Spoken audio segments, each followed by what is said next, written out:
Hello students, this is Monika Singh and welcome to my YouTube channel. तो आज हम करने वाले हैं हमारा क्लास 8 का चैप्टर 1 रैशनल नंबर।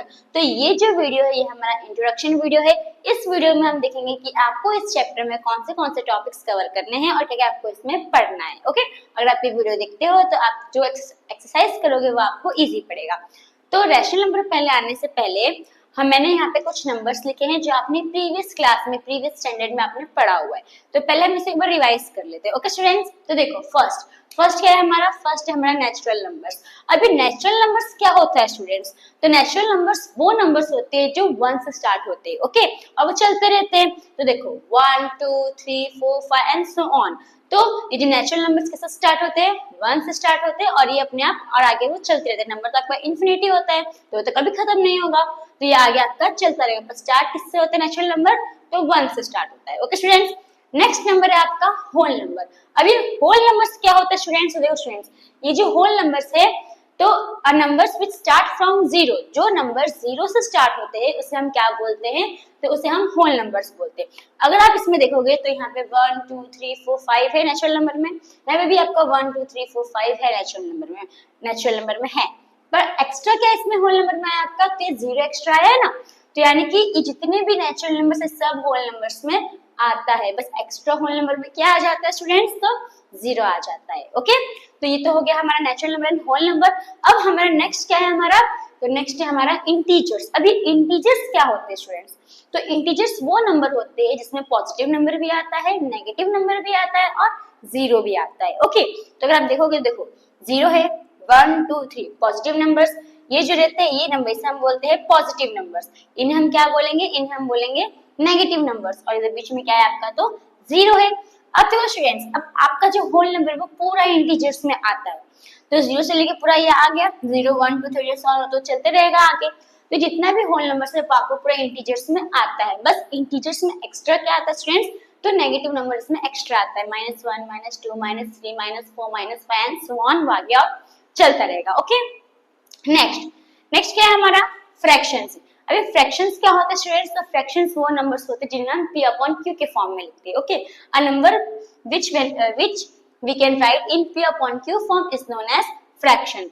जो नंबर हम p upon q फॉर्म में लिखते हैं हम क्या बोलते हैं? फ्रैक्शन बोलते हैं। पर इसमें जो आपका ये q होता है वो क्या होना चाहिए? Not equals to zero. ये आपका जीरो जो है वो नहीं होना चाहिए। अगर ये जीरो है तो क्या हो जाएगा? Not defined. ओके, नेक्स्ट क्या है हमारा? Decimal numbers. अभी डेसिमल नंबर्स क्या होता है स्टूडेंट्स?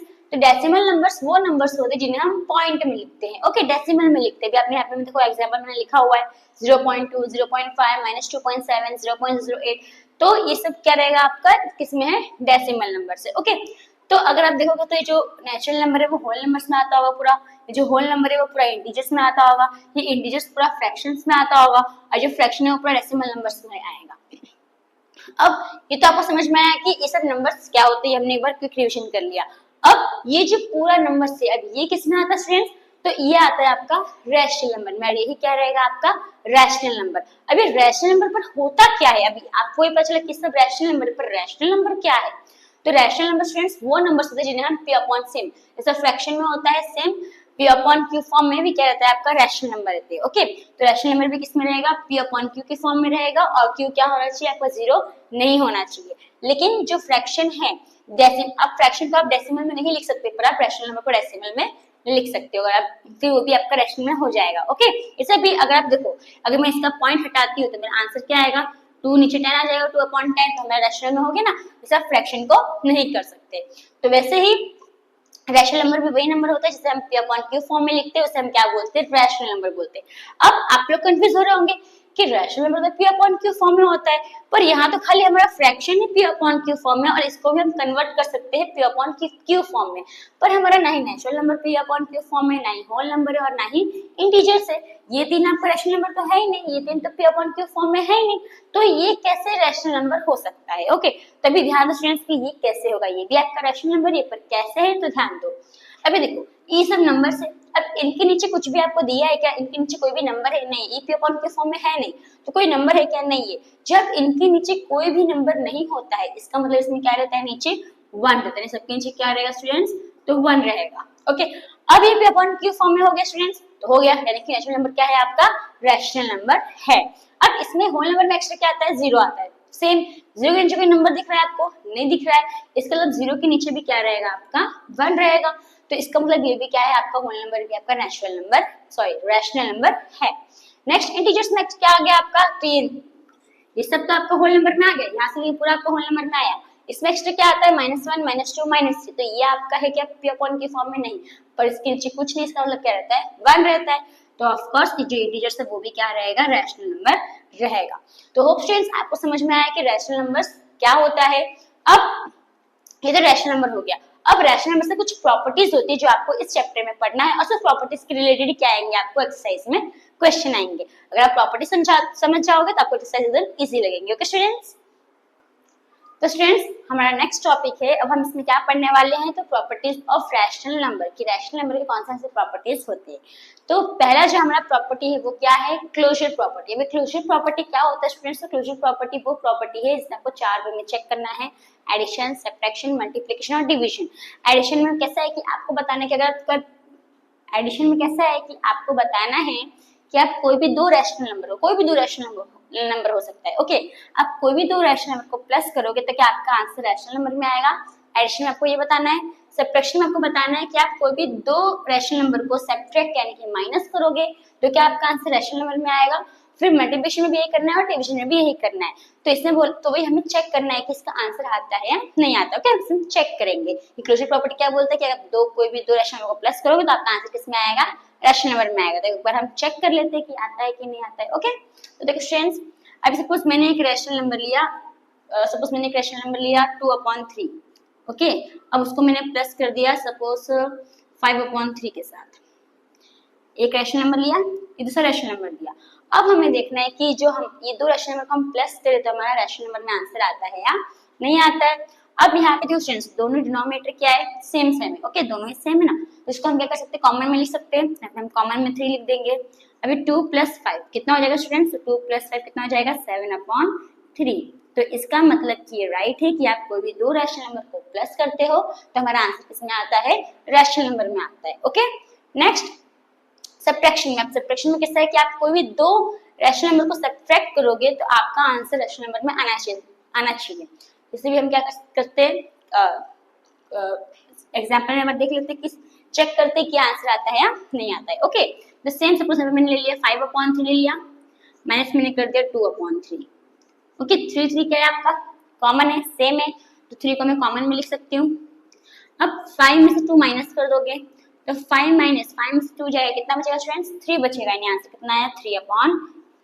यानी कि ये भी किसमें आया, हमारा रैशनल नंबर में आया। अगर आप देखोगे तो एक कट भी हो सकता है, कट करोगे तो आपका आंसर क्या आएगा, 1 आएगा। तो अगर 1 है, इसके नीचे कोई भी नंबर नहीं, इसका मतलब क्या रहेगा, 1 ही रहेगा। तो ये भी तो आपका रैशनल नंबर में ही आया ना। तो इसका मतलब कि ये भी राइट है, ये स्टेटमेंट भी राइट है कि आप कोई भी दो रैशनल नंबर को माइनस करते हो तो आपका आंसर किसमें आता है, तो रैशनल नंबर में आता है, ओके स्टूडेंट्स। तो ये तो हो गया हमारा एडिशन और सब्ट्रैक्शन। अब आते हैं हमारे मल्टीप्लिकेशन और डिवीजन के ऊपर। तो स्टूडेंट्स हमने क्लोजर प्रॉपर्टी का एडिशन सब्ट्रैक्शन देखा, अब क्या देखेंगे मल्टीप्लिकेशन और डिवीजन। तो पहले मल्टीप्लिकेशन में आते हैं। अब मल्टीप्लिकेशन में क्या बोला है स्टूडेंट्स कि आप कोई भी दो रैशनल नंबर को मल्टीप्लाई करोगे तो आपका आंसर किसमें आएगा, रैशनल नंबर में आएगा, ओके स्टूडेंट्स। तो यही हमें बोला है। तो इसमें ये स्टेटमेंट को हम चेक करते हैं कि स्टेटमेंट राइट है या फॉल्स है, ट्रू है या फॉल्स है, ओके। तो देखो स्टूडेंट्स, अभी 2/3 है, इसका मैंने नंबर लिया 2/3, सपोज मैंने दूसरा नंबर ले लिया 5/3। अब मैं ये दोनों क्या करूंगी, मल्टीप्लाई करूंगी, तो देखेंगे कि हमारा आंसर रैशनल नंबर में आता है या नहीं आता है। तो सिंपल 2 5 10 हो जाएगा और 3 3 9 हो जाएगा। तो मेरा जो आंसर है वो रैशनल नंबर में आया स्टूडेंट्स, तो आया। इसका मतलब कि स्टेटमेंट ट्रू है कि आप कोई भी दो रैशनल नंबर को मल्टीप्लाई करते हो तो आपका आंसर किसमें आता है, रैशनल नंबर में ही आंसर आएगा, ओके।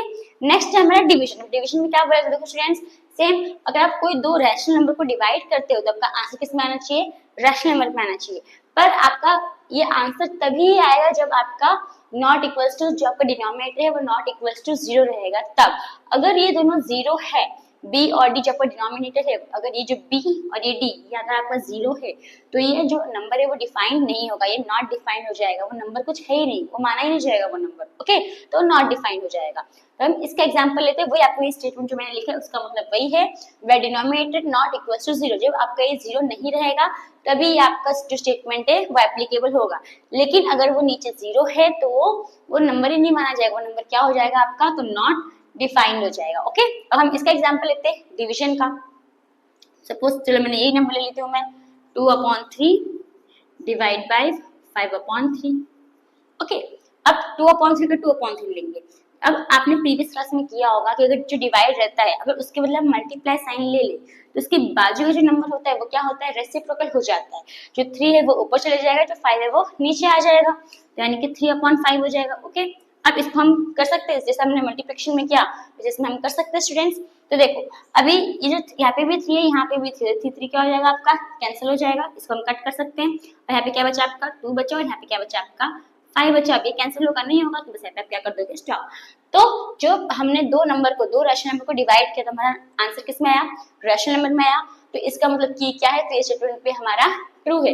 लेकिन अगर सपोज वही एक ऐसा है कि आपको दे दिया 12/0, इससे अगर डिवाइड करना है डिवाइड बाय 3/1, लेकिन यहाँ पे देखो यहाँ पे क्या आ गया आपका 0 आ गया, डिनोमिनेटर क्या आ गया 0, तो हम इसको एप्लीकेबल नहीं करेंगे, क्या हो जाएगा हमारा नॉट डिफाइंड हो जाएगा। ओके, तो जब ये 0 नहीं रहेगा तभी आपकी स्टेटमेंट ट्रू है, तभी हम इसे क्या कर सकते हैं, बोल सकते हैं कि जब हम दो रैशनल नंबर को डिवाइड करेंगे तो हमारा आंसर किस में आएगा, रैशनल नंबर में आएगा। तो होप स्टूडेंट्स आपको जो फर्स्ट प्रॉपर्टी है क्लोजर प्रॉपर्टी आपको समझ में आया होगा। तो हम आते हैं हमारे सेकंड प्रॉपर्टी यानी कि कम्यूटेटिव प्रॉपर्टी पे। ओके, तो स्टूडेंट्स हमारा नेक्स्ट प्रॉपर्टी है सेकंड प्रॉपर्टी, क्या है, तो कम्यूटेटिविटी प्रॉपर्टी। अब कम्यूटेटिविटी प्रॉपर्टी जो है वो आपका दो ही में, एडिशन और मल्टीप्लिकेशन में ही यूज होता है, सब्ट्रैक्शन और डिवीजन में यूज नहीं होता है। ओके, तो पहले देखो एडिशन और सब्ट्रैक्शन में कैसे, एडिशन और मल्टीप्लिकेशन कैसे यूज होता है, तो पहले हम ये चेक करते हैं। ठीक है, अब ये जो सब्ट्रैक्शन और डिवीजन का है वो मैं आपको बताऊंगी कि उसमें क्यों यूज नहीं होता है। तो देखो एडिशन में क्या बोलता है, जो कम्यूटेटिव प्रॉपर्टी है वो क्या कहता है एडिशन में, कि आप कोई भी दो नंबर को प्लस करो। ओके, कोई भी दो नंबर को प्लस करोगे, फिर उसी का उल्टा, अभी सपोज ये दोनों क्या है, रैशनल नंबर है, ये दोनों को आपने प्लस किया, अब इसी का उल्टा अगर प्लस करोगे तो आपका आंसर क्या आएगा, सेम आएगा। अगर मैं आपको सिंपल एक नंबर में बताऊं कि सपोज ये 2 है और ये +4 है, अभी देखो मैंने क्या किया, प्लस किया, अब इसी का मैं उल्टा प्लस करूंगी, यानी अगर मैं पहले 4 लिखूंगी फिर मैं 2 लिखूंगी तो मेरे दोनों का आंसर क्या आएगा, सेम आएगा। तो 2 + 4 कितना हो जाएगा 6, और इधर भी 4 + 2 कितना हो जाएगा 6, तो मेरा आंसर क्या है, सेम आया। तो ये कम्यूटेटिविटी प्रॉपर्टी बोलता है कि अगर हम दो रैशनल नंबर को प्लस करें फिर उसी के उल्टा प्लस करें तो हमारा आंसर क्या आएगा, सेम आएगा। जब हम अपॉन वाले नंबर में देख लेते हैं, P/Q फॉर्म के नंबर में एक बार हम चेक कर लेते हैं। ओके, तो देखो अब सपोज मैंने नंबर लिया 2/3, इसको मैंने प्लस कर दिया 5/3 के साथ, इक्वल्स टू, अब इसका उल्टा यानी पहले मैंने ये लिया था फिर ये लिया था, अब पहले मैं ये लूंगी यानी कि 5/3, फिर उसको मैं प्लस करूंगी 2/3 के साथ। ओके, अब 3 तो सेम है तो कॉमन हो जाएगा, और यहाँ पे 2 + 5 हो जाएगा, इक्वल्स टू यहाँ पे भी 5 + 2 हो जाएगा, और 3 यहाँ पे क्या हो जाएगा, कॉमन। तो 2 + 5 कितना हो जाएगा 7/3, और इधर भी कितना हो जाएगा 7/3, यानी कि इसका मतलब ये स्टेटमेंट भी ट्रू है कि आप कोई भी दो नंबर को प्लस करते हो, दो रैशनल नंबर को, और उसी के उल्टा प्लस करोगे तो आपका आंसर क्या आएगा, सेम आएगा। ओके, तो होप आपको ये समझ में आया। अब नेक्स्ट क्या है, मल्टीप्लिकेशन में भी सेम वही होता है कि अगर आप कोई भी दो रैशनल नंबर को आप मल्टीप्लाई करते हो या फिर उसी का उल्टा मल्टीप्लाई करोगे तो आपका आंसर क्या आएगा, सेम आएगा। अगर मैं सिंपल आपको नंबर लूं, अगर मैं 2 को 4 से मल्टीप्लाई करूं या फिर इसी का उल्टा 4 को 2 से मल्टीप्लाई करूं तो मेरा दोनों आंसर क्या आएगा, सेम आएगा। तो देखो 2 4 जा 8 आएगा और 4 2 जा भी कितना आएगा, 8 आएगा, तो मेरा आंसर क्या है, सेम आया। इसका मतलब ये जो स्टेटमेंट है वो भी क्या है आपका, ट्रू है। एक बार हम P/Q फॉर्म वाले नंबर से बात करके देखते हैं। ओके, तो देखो स्टूडेंट्स वही नंबर लेती हूँ मैं 2/3 इंटू 5/3 इक्वल्स टू, अब मैं क्या लिखूंगी, तो 5/3 लिखूंगी, उसके बाद में क्या लिखूंगी 2/3 लिखूंगी। अब इसको हम मल्टीप्लाई करते हैं तो देखो 2 5 जा 10 और 3 3 जा 9, 10/9 आया। सेम यहाँ पे भी 5 2 जा 10, 3 3 जा 9, अभी मेरा आंसर क्या आया, सेम आया। इसका मतलब स्टेटमेंट भी क्या है आपका, तो ट्रू है। अब यही जो आपका कम्यूटेटिव प्रॉपर्टी में प्लस और माइनस में ही क्या होता है, मतलब एडिशन और सब्ट्रैक्शन मल्टीप्लिकेशन में ही आपका ये दो है यूज होगा, लेकिन जो आपका सब्ट्रैक्शन और जो डिवीजन उसमें यूज नहीं होगा। अब क्यों नहीं होगा, तो एक बार हम एग्जांपल देख लेते हैं। ओके, सब्ट्रैक्शन का एग्जांपल देखते हैं। सब्ट्रैक्शन में भी सेम, अगर आप कोई दो नंबर को आपस में माइनस करते हो फिर उसी का उल्टा माइनस करोगे तो आपका आंसर नहीं आएगा। हम सिंपल नंबर का एग्जांपल लेते हैं। ओके, अपने को पता यूज नहीं होता पर हम सिंपल नंबर का लेते हैं। सपोज मैंने लिया 4 - 2, अब इसी का मैं यहाँ पे मैं सब्ट्रैक्शन का बता रही हूँ। ओके, अब इसी का मैं उल्टा कर दूंगी, अगर मैं 2 - 4 कर दूंगी तो जो आंसर है वो सेम नहीं आएगा। अब कैसे नहीं आएगा, देखो अब 4 - 2 कितना बचेगा, 2 बचेगा। अब जब 2 - 4 कितना बचेगा, देखो 4 में से 2 जाएगा तो 2 ही बचेगा। तो साइन कौन सी आएगी इसमें, माइनस का नंबर ज्यादा है इसका माइनस का साइन आएगा। और ये दोनों आपस में इक्वल है क्या, नहीं, इसका मतलब कि ही इसमें क्या होगा तो एप्लीकेबल यानी कि यूज नहीं होगा। ओके, ये तो आपका सब्ट्रैक्शन का था। अगर आपको डिवीजन का चाहिए तो डिवीजन का अगर आपको चेक करना है तो हम डिवीजन का भी चेक करते हैं। तो देखो स्टूडेंट्स,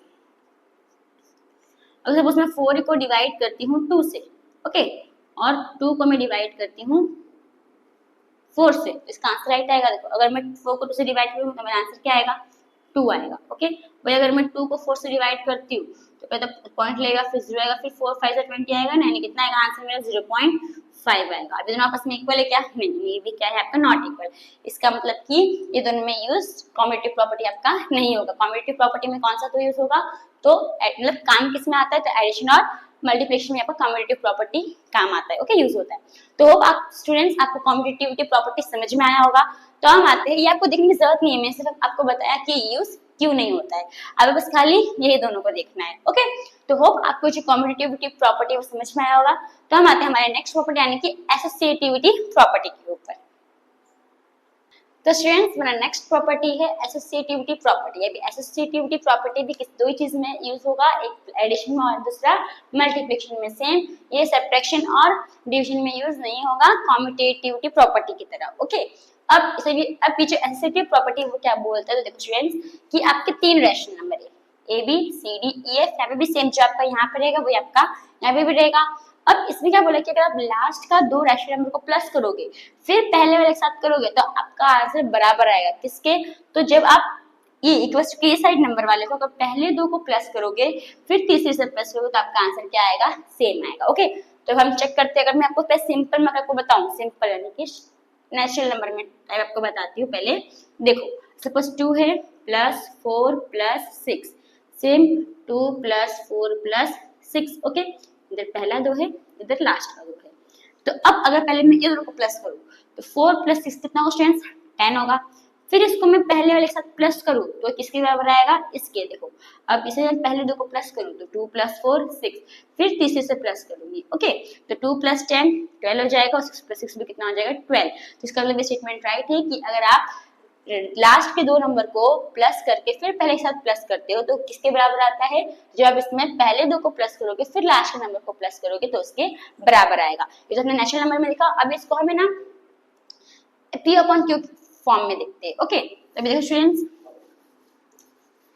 मैं एग्जांपल लेती हूँ। सपोज 2/3 प्लस चलो 3/3 प्लस 4/3। ओके, मैंने ये ले लिया सिंपल एग्जांपल से। यहाँ पे भी वही लेते हैं 2/3 प्लस 3/3 प्लस 4/3। तो इधर पे आएगा पहला 2, इधर पे आएगा लास्ट का 2। अगर आपको पहचानना है कि एसोसिएटिव प्रॉपर्टी है या नहीं, सिंपल अगर आप ब्रैकेट देखते हो ना, ऐसा स्क्वायर ब्रैकेट, तब समझ आना है कि कौन सा प्रॉपर्टी है, तो ये आपका एसोसिएटिविटी प्रॉपर्टी है। ओके, अब देखो स्टूडेंट्स 2/3 को 2/3 लिखूंगी मैं प्लस, अब इनको प्लस करो तो 3 का 3 कॉमन रहेगा, कॉमन आ जाएगा और 3 प्लस 4 कितना हो जाएगा 7, यानी कितना आ गया 7/3 आ गया। सेम यहाँ पे भी आप ऐसे कर सकते हो, 3 3 तो सेम ही रहेगा आपका। अभी 2 प्लस से कितना हो जाएगा 5, प्लस के साथ कर दोगे तो 4/3 के साथ प्लस कर दोगे। अब यहाँ पे देखो स्टूडेंट्स, अब 3 3 वापस सेम है तो 3 का 3 लिखोगे। अभी 2 प्लस 7 कितना हो जाएगा तो 9, तो कितना है आंसर 9/3। सेम यहाँ पे भी 3 3 सेम है तो कॉमन लिखोगे और 5 प्लस 4 कितना हो जाएगा 9। तो अगर आपको चाहिए तो इसका और सिंपलेस्ट भी कर सकते हो, कट भी कर सकते हो, पर आपका आंसर हो क्या आया, दोनों आंसर सेम आया। इसका मतलब की जो प्रॉपर्टी है ये एडिशन में यूज होती है और ये जो स्टेटमेंट है वो आपका ट्रू है। नेक्स्ट मल्टीप्लिकेशन में आते हैं। सेम जैसा आपने एडिशन में किया वही मल्टीप्लिकेशन में है कि इसमें क्या बोला कि अगर लास्ट के 2 नंबर को रैशनल नंबर को मल्टीप्लाई करते हो फिर पहले के साथ करोगे और इसमें पहले 2 नंबर को मल्टीप्लाई करोगे फिर लास्ट के साथ करोगे, दोनों का आंसर क्या आएगा, सेम यानी कि इक्वल आएगा। तो वापस चेक करते हैं इसमें। अगर मैं आपको छोटे नंबर में करूँ तो देखो 2 × 3 × 4 फिर इक्वल्स टू 2 × 3 × 4। तो इधर पहला 2 है, यहाँ पे लास्ट का 2 है। तो 3 4 जा 12 आ जाएगा और इसे 2 को मल्टीप्लाई कर दो, फिर 2 3 जा 6 हो जाएगा, फिर 4 से मल्टीप्लाई कर दो तो 2 12 जा 24 और 6 4 जा 24। सही आंसर क्या है आपका? राइट आया, ट्रू आया। तो अब इसमें हम p अपॉन q फॉर्म वाले नंबर से करके देखते हैं। ओके, सेम यही नंबर लेते हैं, क्या है 2 upon 3 multiply by 3 upon 3 multiply by 4 upon 3 equals to 2 upon 3 multiply by 3 upon 3 multiply by 4 upon 3। तो पहले हम लास्ट के दो को मल्टीप्लाई करेंगे। ओके, इसको जैसे लिखोगे 2 अपॉन 3 2 अपॉन 3 लिखोगे मल्टीप्लाई, तो 3 से कितना हो जाएगा 9 हो जाएगा और 3 4 जा 12 हो जाएगा। ओके, सेम यहाँ पे भी, तो 3 3 जा 9 हो जाएगा और 2 3 जा 6 हो जाएगा, इनटू किससे कर दोगे 4 अपॉन 3 से मल्टीप्लाई कर दोगे। इसे हम मल्टीप्लाई कर दो तो 12 2 जा 24 और 9 3 जा 27। सेम यहाँ पे भी 6 4 जा 24 और 9 3 जा 27, यानी कि ये स्टेटमेंट भी क्या है आपका? ट्रू है कि आप लास्ट के दो को मल्टीप्लाई करोगे फिर पहले साथ करोगे, और इसमें पहले दो को मल्टीप्लाई करोगे फिर लास्ट साथ करोगे, तब दोनों का आंसर क्या आएगा? सेम आएगा। और यही जैसा आपने कॉम्बिनेटिव प्रॉपर्टी में देखा था कि डिवीजन और सब्ट्रैक्शन में ये यूज नहीं होता है, तो इसमें भी सेम यूज नहीं होता है। एक बार खुद से भी ट्राई करके देखना कि होता है कि नहीं होता है। ओके, पर होता नहीं है, पर एक बार ट्राई करके देखना। ओके, तो यहाँ पे जो है हमारा एसोसिएटिव प्रॉपर्टी, होप आपको समझ में आया होगा। तो अब आते हैं हमारे नेक्स्ट प्रॉपर्टी, जिसका नाम क्या है? तो डिस्ट्रीब्यूटिव प्रॉपर्टी। ओके, तो स्टूडेंट्स हमारा नेक्स्ट प्रॉपर्टी है डिस्ट्रीब्यूटिव प्रॉपर्टी। डिस्ट्रीब्यूटिव प्रॉपर्टी जो दो में यूज होता है, एक होता है एडिशन, दूसरा सब्ट्रैक्शन। ओके, अब इसमें देखो क्या है डिस्ट्रीब्यूटिव प्रॉपर्टीज। डिस्ट्रीब्यूटिव का मतलब ये डिस्ट्रीब्यूट करना, कि इसमें क्या रहता है कि जो ए है, ये ए को आप बी से मल्टीप्लाई करोगे और ये ए को आप सी से मल्टीप्लाई करोगे। ओके, तो अगर आप ए को बी से मल्टीप्लाई करोगे तो क्या हो जाएगा? ए बी हो जाएगा, प्लस का प्लस लिखोगे और ए को सी से मल्टीप्लाई करोगे तो आंसर क्या आ जाएगा? ए सी आ जाएगा। तब अगर दोनों में से करोगे तब का आंसर क्या आएगा? राइट आएगा, इक्वल आएगा। ओके, तो हम इसको चेक कर लेते हैं। तो देखो स्टूडेंट्स, सिंपल ही नंबर लेते हैं, आपको समझ में आ जाएगा। सपोज एक 2 लिया, एक 3, एक +4। ओके, सेम यहाँ पे कैसा रहेगा? तो 2 और 3 रहेगा, मतलब ए और बी है ना, तो ए बी को मल्टीप्लाई करोगे 2 × 3 रहेगा, प्लस यहाँ पे क्या रहेगा? तो 2 × 4 रहेगा। ओके स्टूडेंट्स, होप आपको समझ में आया। इसके बीच में कोई भी साइन इसका मतलब क्या आता है? मल्टीप्लाई रहता है। ओके, अब देखो अभी मैं 2 से मल्टीप्लाई, पहले हम इसको सॉल्व करते हैं। 2 है, अब 3 + 4 कितना आ जाएगा? पहले ब्रैकेट के अंदर प्लस करेंगे, 3 + 4 कितना होगा? 7, तो 7 आ जाएगा। यहाँ पे 2 3 जा 6 हो जाएगा, प्लस 4 2 जा 8 हो जाएगा। अब ब्रैकेट है, इधर बीच में कोई भी साइन नहीं, ब्रैकेट से मतलब क्या होता है? मल्टीप्लाई, तो दोनों को हम क्या करेंगे? मल्टीप्लाई करेंगे, तो 2 7 जा 14 हो जाएगा, और यहाँ पे 6 + 8 भी कितना हो जाएगा? 14 हो जाएगा। इसका ये स्टेटमेंट भी क्या है आपका?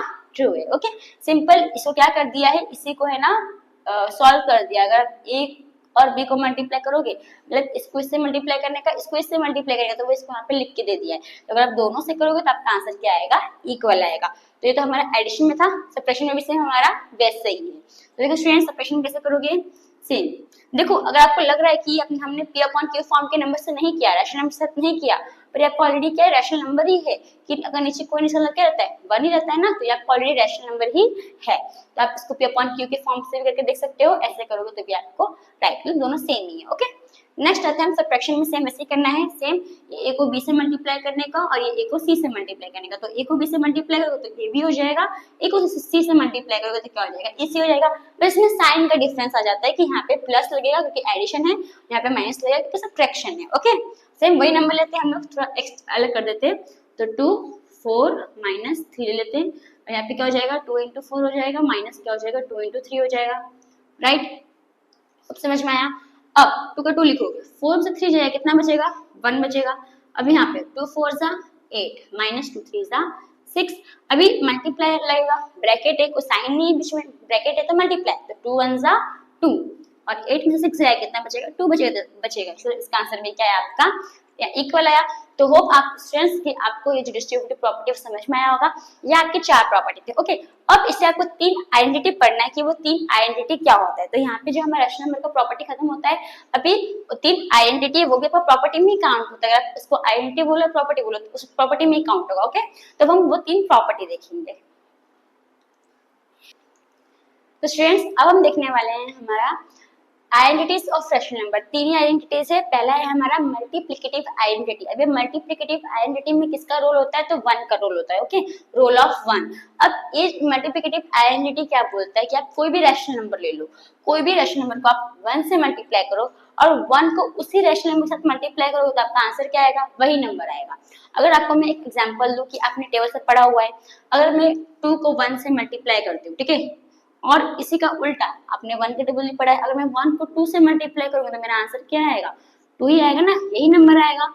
तो वही मल्टीप्लिकेटिव आइडेंटिटी बोलता है कि आप कोई भी रैशनल नंबर को 1 से मल्टीप्लाई करो, फिर 1 को उसी रैशनल नंबर के साथ मल्टीप्लाई करो तो आपका आंसर क्या आएगा, वही नंबर आएगा। ओके, तो हम सिंपल एग्जांपल ले लेते हैं। तो ये तो आपको स्कोप समझ में आया, वाला एग्जांपल बहुत इजी एग्जांपल था। अब हम p/q के फॉर्म वाला एग्जांपल लेते हैं। ओके, सपोज 2/3 है, इसको मैंने मल्टीप्लाई किया 1 से, वापस अगर मैं 1 को मल्टीप्लाई करूंगी इसे 2/3 के साथ तो मेरा आंसर क्या आएगा, ये 2/3 ही आएगा। ओके, सेम नेगेटिव नंबर में भी सेम वही रहता है। अगर मैं एक, ये पहला एग्जांपल हो गया, अगर मैं नेगेटिव नंबर का एग्जांपल लूं, सपोज -5/6, अगर मैं -5/6 को 1 से मल्टीप्लाई करूं या फिर 1 को उसी -5/6 के साथ मल्टीप्लाई करूंगी तो मेरा आंसर क्या आएगा, वही -5/6 आएगा। होप स्टूडेंट आपको मल्टीप्लिकेटिव आइडेंटिटी समझ में आया। इसमें किसका रोल होता है, तो इसमें होता है रोल ऑफ 1, यानी कि इसमें 1 का रोल होता है। ओके, नेक्स्ट है आपका मल्टीप्लिकेटिव इनवर्स। अभी जो इनवर्स है इसका मतलब क्या होता है, तो रेसिप्रोकल होता है, रेसिप्रोकल यानी कि उल्टा। अब इसमें क्या बोला है कि आप कोई भी रैशनल नंबर लो, अब उसी का रेसिप्रोकल, वही नंबर को आपको मल्टीप्लाई करना है। फिर किससे मल्टीप्लाई करना है, तो वही नंबर के रेसिप्रोकल के साथ, मतलब कि आपने कोई एक रैशनल नंबर लिया, अब इसको मल्टीप्लाई करना है, मल्टीप्लिकेटिव यानी कि मल्टीप्लाई करना है आपको सेम। अब पर किससे मल्टीप्लाई करना है, इनवर्स यानी कि रेसिप्रोकल यानी कि यही नंबर का उल्टा। तो यही नंबर का उल्टा करो तो आपका आंसर हमेशा किस में आएगा, 1 में आएगा। सिंपल एक एग्जांपल लेते हैं। सपोज मैंने एक नंबर लिया 2/3, अब इसको मल्टीप्लाई करूंगी इसी के रेसिप्रोकल के साथ यानी कि 3/2 के साथ। अभी रेसिप्रोकल 2/3 का रेसिप्रोकल क्या हो जाएगा, उल्टा 3/2 हो जाएगा, 3 ऊपर जाएगा, 2 नीचे आ जाएगा। अब देखो इधर भी 2 इधर भी, तो 2 क्या हो जाएगा, कैंसिल हो जाएगा ना, तो 2 1 ज़ा हो जाएगा, 3 भी कैंसिल हो जाएगा, 1 ज़ा हो जाएगा। तो अब 1 को अगर मैं 1 से मल्टीप्लाई, कुछ बचा, कुछ नहीं बचा, तो मैं 1 को 1 से मल्टीप्लाई करूंगा तो मेरा आंसर क्या आएगा, 1 ही आएगा। तो होप स्टूडेंट्स आपको समझ में आया। तो ये मल्टीप्लिकेटिव इनवर्स बोलते हैं। फिर तो आप और भी एग्जांपल ले सकते हो। सपोज अगर मैं यही वाला एग्जांपल दूसरा -5/6, ओके, अब इसको मैं मल्टीप्लाई करूंगी इसी के उल्टे के साथ यानी कि 6/-5 के साथ, तो मेरा आंसर क्या आएगा, 6 भी क्या कट हो जाएगा, 5 भी क्या हो जाएगा कट, और माइनस माइनस है ना, तो ये भी क्या हो जाएगा पर कट ही हो जाएगा, तो आंसर क्या आएगा, 1 ही आएगा। तो होप स्टूडेंट्स आपको ये जो दो आइडेंटिटी है वो समझ में आई। अब एक लास्ट आइडेंटिटी बचा है, उसका नाम है एडिटिव आइडेंटिटी, तो आप आगे भी पढ़ते हैं। ओके स्टूडेंट्स, मेरा लास्ट आइडेंटिटी है एडिटिव आइडेंटिटी। अभी एडिटिव आइडेंटिटी में किसका रोल होता है, तो 0 का रोल होता है। Okay, role of 0। अब ये आइडेंटिटी क्या बोलता है कि आप कोई भी रैशनल नंबर को 0 के साथ प्लस करो या फिर 0 को उसी रैशनल नंबर के साथ आप प्लस करोगे तो आपका आंसर क्या आएगा, वही रैशनल नंबर आएगा। ओके, अब हम सिंपल एग्जांपल लेते हैं। अगर मैं 2 को 0 से प्लस करूं, ओके, या फिर 0 को अगर मैं 2 से प्लस करूं तो मेरा आंसर क्या आएगा, 2 ही आएगा ना। तो यही आपका कौन बोलता है, तो एडिटिव आइडेंटिटी बोलता है। तो 2 + 0 2 होगा, 0 + 2 भी क्या होगा, 2 होगा। तो इसका मतलब कि आप कोई भी रैशनल नंबर को 0 से प्लस करोगे फिर 0 को उसी रैशनल नंबर के साथ प्लस करोगे तो आपका आंसर क्या आएगा, वही रैशनल नंबर आएगा। सिंपल हम एक एग्जांपल लेते हैं 2/3। अगर मैं 2/3 को 0 से प्लस करूं या फिर मैं 0 को 2/3 से प्लस करूं तो मेरा आंसर क्या आएगा स्टूडेंट्स, तो यही आंसर आएगा यानी कि 2/3 आएगा। तो इसी आइडेंटिटी को हम क्या बोलते हैं, तो एडिटिव आइडेंटिटी बोलते हैं। तो होप स्टूडेंट्स आपको जितने भी प्रॉपर्टीज थे, जितने भी आइडेंटिटी थी, जो रैशनल नंबर था वो सब आपको समझ में आया होगा। तो इसी के साथ जो हमारा जो रैशनल नंबर का जो आपका इंट्रोडक्शन का वीडियो है वो यहाँ पे खत्म होता है। होप आपको इंट्रोडक्शन समझ में आया होगा। तो अब आप जो भी एक्सरसाइज, अब आपको सिर्फ इसमें एक ही एक्सरसाइज है, वो भी 3 ही क्वेश्चन है, तो आपको इजीली वो सम्स जो है, जो आइडेंटिटी या प्रॉपर्टी के ऊपर जो बेस्ड आपका क्वेश्चन है वो आपको समझ में इजीली आएगा। ओके, तो होप आपको समझ में आया होगा। तो थैंक यू फॉर वॉचिंग।